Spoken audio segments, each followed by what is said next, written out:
Yes. Yes. She sets it up, she moves, she gets back onto it.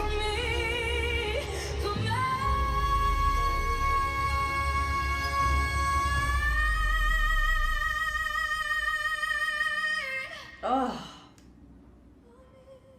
Wish exclusive on Wish 107. Woo! Lordy, lordy, lordy, lordy. Oh, she's like, huh, afterwards. Yeah, I love that gorgeous, flawless, fluid slide up to that upper note at the end there. Beautiful, beautifully done. I also really liked how she kept, really almost completely for the most part, she kept the song intact. She didn't really add much to it. To me, Never Enough is kind of almost like the Star Spangled Banner. You can make it your own a little bit, but it's such a song, right? That you really just want to hear it as it is, right? It's a beautifully written song. It doesn't need much more than what it already has in it. And she added just enough little nuances of her own, like that little slide at the end and a couple vocal growls to really make it her own, but kept the integrity of the melodic line of the song intact. I love that. This is a song, it's what I like to call a tattletale song, meaning there are songs out there that that you can sing and maybe even balance. Using that yeah.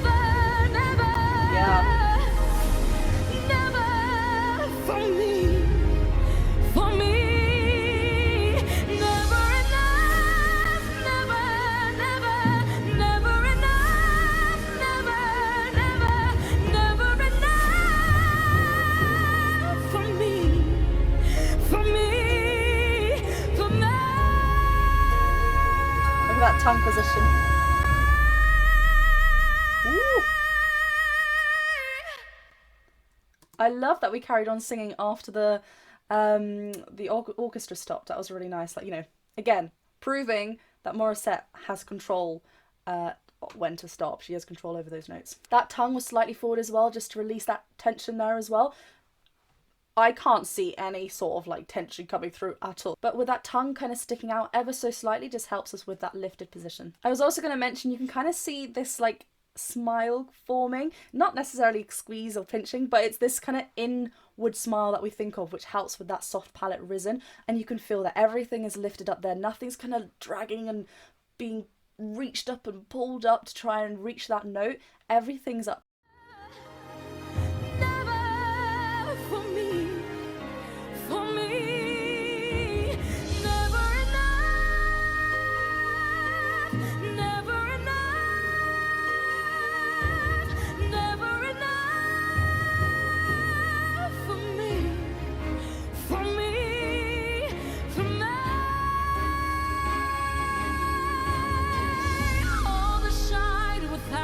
Okay, oh, just a moment there. She is sitting down, and despite that, she can produce sounds like these.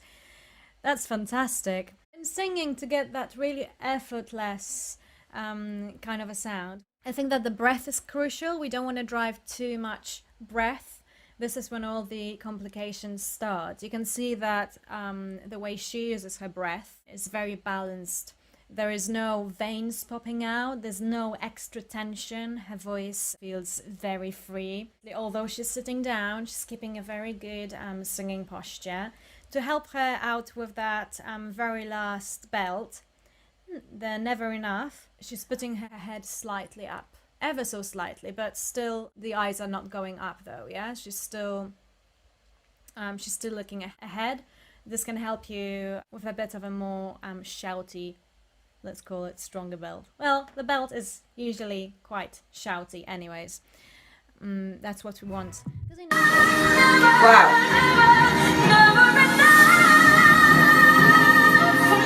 That is hard.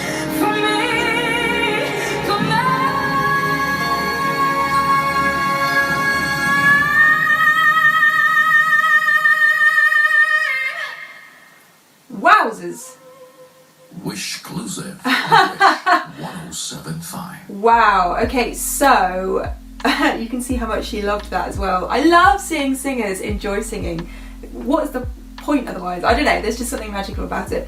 But the latter part of that song, you can really see where she's using her technique, her control, her support system, the diaphragm. My God, it is so important to use that when you're doing these big songs, and especially sat down. I will reiterate that again. So important. And her vocal tone just flourished there. It just flew out of her, but you can still see where she's helping that happen, where she's creating that magic. And again, on that last me, the meh, that's again where you can see where her open jaw is helping that sound be delivered. Fantastic, what an amazing vocal. And to bend up to those just slightly higher notes as well, kudos to her, because when you're in that situation where you've already kind of pushed yourself, to push yourself again, that requires a lot of skill. So I am really, really impressed by Morissette. That is something I will not forget in a long time.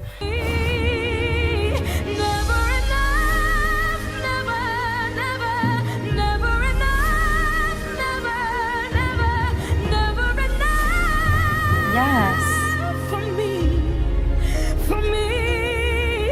Oh, I love that little growl she put in there. There's just so many tiny little artistic touches that are very, they just take the performance to the next level. Okay.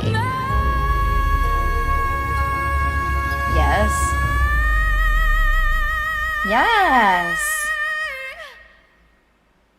She was able to do that with no strain because she's singing from the diaphragm and up here. If she was pushing from here, it would hurt, it would sound awful. Just trust me on this. It all came from the vocal folds. It all came from the head resonators. That's why it was so effortless. Ciao a tutti, my name is Silvia Vicinelli. I'm a singer, songwriter and vocal coach.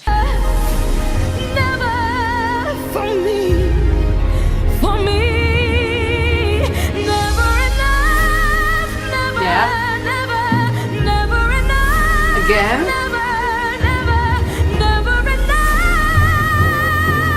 And again.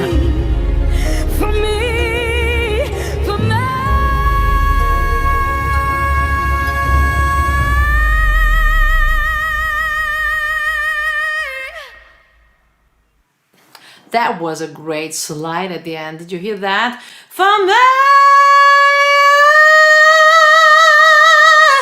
That is hard. It's again a D sharp 5 in your chest voice, of course, belted out.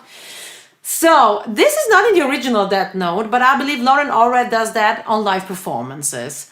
Beautiful last note, and also the notes before. Very beautiful. And you could see that she is doing the stirring thing all the time, and also on the last note. So